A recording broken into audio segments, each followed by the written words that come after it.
अच्छा तो नमस्कार, प्रभु यीशु मसीह के मधुर नाम में आप सभी को प्रेमी सलाम। और लगातार आप सभी के सामने परमेश्वर का वचन लेकर आते चले जाते हैं।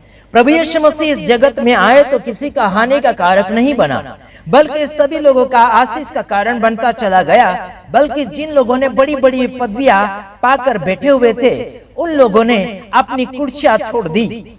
यानी कि बड़े बड़े राजा लोग भी घबरा गए प्रभु यीशु मसीह के इस संसार में आने के कारण।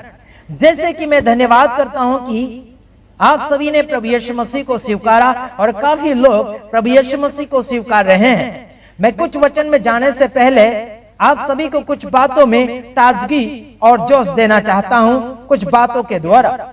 आइए, कुछ बातें ऐसी है जो आज संसार भर में जितना भी विरोध बढ़ता चला जा रहा है, लोग प्रभु यीशु मसीह को लगातार अपने जीवन में लागू करते चले जा रहे हैं। अलग अलग जाति और धर्म से लोग प्रभु यीशु मसीह के पीछे क्यों आते हैं? क्योंकि प्रभु यीशु मसीह अपने पिता परमेश्वर की ओर से अभिषेक पाया हुआ था। हालेलुया। कई लोग ऐसे हैं, लोगों के द्वारा अभिषेक पाए हुए रहते हैं, लेकिन प्रभु यीशु मसीह ने अपने पिता यहोवा परमेश्वर के द्वारा अभिषेक पाया हुआ था। अभिषेक का मतलब भरपूरी, आशीर्वाद, परिपक्व। Hallelujah, praise the Lord. मैं परमेश्वर का शुक्रिया अदा करता हूं कि उस परमेश्वर ने यीशु मसीह का अभिषेक किया। और क्यों किया और कैसों के लिए किया गया? धर्म परिवर्तन के आरोप में काफी लोगों को झूठे आरोप में गिरफ्तार करवाने वाले पुलिस और ऐसे बजरंग दल आरएसएस वाले सारे लोग मेरे वीडियो को बड़े ध्यान से सुन लेना चाहिए। अगर आपके पास समय होगा तो जरूर आप हमारे वीडियो को जरूर अपने समय निकालकर बड़े ध्यान से और बड़ी समझदारी के साथ देखें और समझें। उसी में आप सबका भला और समझदारी होगी। काफी लोग ना समझ के कारण हमारे ऊपर हंगामा करने के लिए कोशिश करते हैं। आइए देखते हैं कुछ वचन के द्वारा, जैसे कि प्रभु यीशु मसीह का अभिषेक क्यों किया गया। आज संसार में लोग दुखी, लंगड़े, परेशान हैं। उस बात को मद्देनजर रखते हुए मैंने उसी वचन को टारगेट और फोकस किया है। आइए देखते हैं लूका उसका 4 अध्याय उसका 18 वचन। उसमें लिखा, प्रभु का आत्मा मुझ पर है, इसलिए कि उसने कंगालों को, यानी कि प्रभु का आत्मा मुझ पर है, इसलिए कि उसने कंगालों को सुसमाचार सुनाने के लिए मेरा अभिषेक किया है। और मुझे इसलिए भेजा है कि बंदियों को छुटकारे का और अंधों को दृष्टि पाने का सुसमाचार प्रचार करूं और कुचले हुओं को छुड़ाऊं। हालेलुया। मेरे तमाम भाइयों बहनों, जगत भर में आराम और शांति के साथ रहने वाले, दुख से आजाद होकर जीने वाले, सुकून और शांति ढूंढने वाले लोगों, प्रभु यीशु मसीह का अभिषेक इसलिए किया गया था कि आप और मैं आराम से रह सकें। लंगड़े, लूले, अंधे, बहरे, कुचले हुए और बोझ से दबे हुए लोग, इन सभी को आराम की जिंदगी और चैन की जिंदगी प्रभु यीशु मसीह दे सके। परमेश्वर ने यीशु मसीह का अभिषेक बहुत अलग रीति से किया था।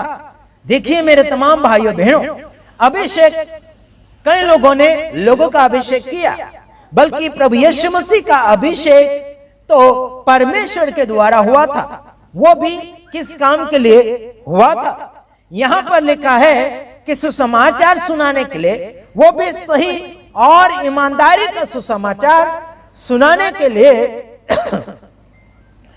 प्रभु यीशु मसीह का जो अभिषेक हुआ था, उस अभिषेक को आजकल लोग इस्तेमाल नहीं कर रहे। प्रभु यीशु मसीह का अभिषेक परमेश्वर ने किया। जैसे कि लूका 4 का 18 वचन आप और मैं देखते हैं। उसका अभिषेक इसीलिए हुआ था कि वो बंदियों को, मतलब जो जेल खाने में है, जो बंधन में है, दुख में बंधन में है, कोई जेल में बंधन में है, अलग अलग प्रकार के बंधन में लोग बंधे हुए हैं, इन सभी को आजादी देने के लिए प्रभु यीशु मसीह का अभिषेक हुआ। Praise the Lord, hallelujah. इसमें कोई भी डाउट नहीं है। अभी आपको अगला समाचार सुनाना चाहता हूं कि बंदियों को छुटकारे का और अंधों को दृष्टि पाने का सुसमाचार प्रचार करूं और कुचले हुओं को छुड़ाऊं। इसीलिए क्या, इसलिए आगे क्या लिखा, छुड़ाऊं। ऐसों को छुड़ाने के लिए प्रभु यीशु मसीह का अभिषेक हुआ। हालेलुया। मेरे तमाम भाइयों बहनों, सुसमाचार का मतलब होता है अच्छी बात को प्रकट करना, अच्छी बात को फैलाना। सुसमाचार का मतलब यही होता है कि अच्छा बांटना, अच्छा फैलाना। सु का मतलब है अच्छा, सुसमाचार यानी कि आगे तक फैलाना। मेरे तमाम भाइयों बहनों, आपने प्रभु को पाया तो घर तक सीमित मत रखो।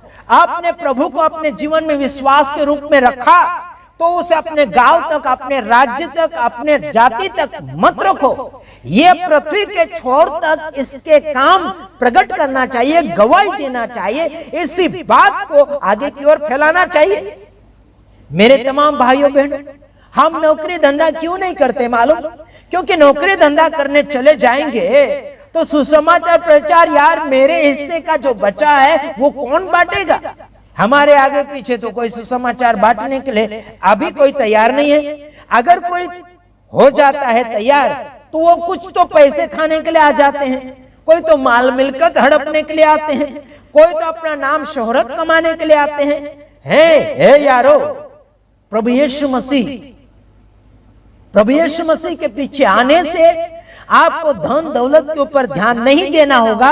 आपको अपने मन के ऊपर, अपने लोगों के ऊपर और जो पीड़ित लोग हैं उनके ऊपर ध्यान देना होगा।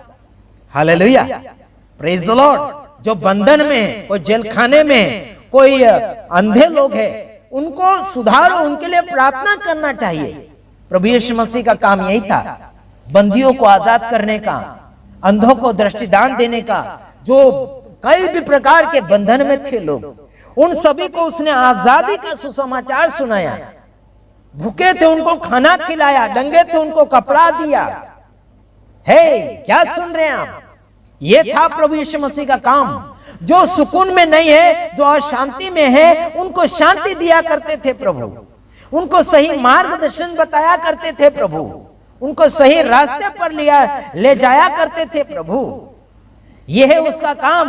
उसने ईसाई धर्म का प्रचार नहीं किया, उसने धर्म परिवर्तन का प्रचार नहीं किया, बल्कि सच्चाई का प्रचार किया और लोगों को सच्चाई में लाने के लिए बातचीत किया। धर्म परिवर्तन के आरोप में जितने भी लोगों को फंसाया जा रहा है और जितने भी लोग प्रचार कर रहे हैं धर्म परिवर्तन का, सब तुम लोग परमेश्वर के खिलाफ में जा रहे हो।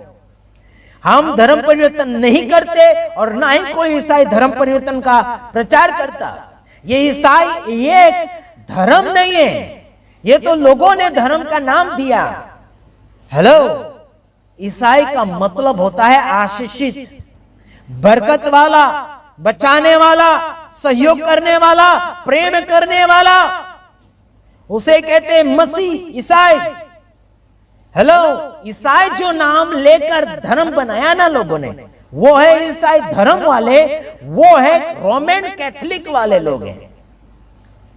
और रोमन कैथोलिक वाले तो अपने चर्च में ज्यादातर लोगों को नहीं बुलाते और आने भी नहीं देते, है ना। पवित्र आत्मा वाले, जो पेंटिकोस्टल वाले, जो यीशु मसीह के फॉलोअर्स हैं, वो लोग सभी को अलाउ करते, आओ और जाओ।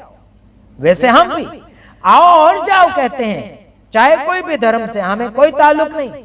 और धर्म तो स्वर्ग में चलेगा नहीं।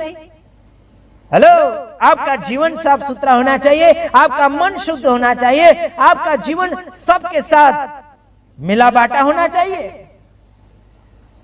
अपना जीवन आप खुद के लिए भी इस्तेमाल नहीं कर रहे हैं तो दूसरों के लिए क्या छाती ठोकोगे यारो?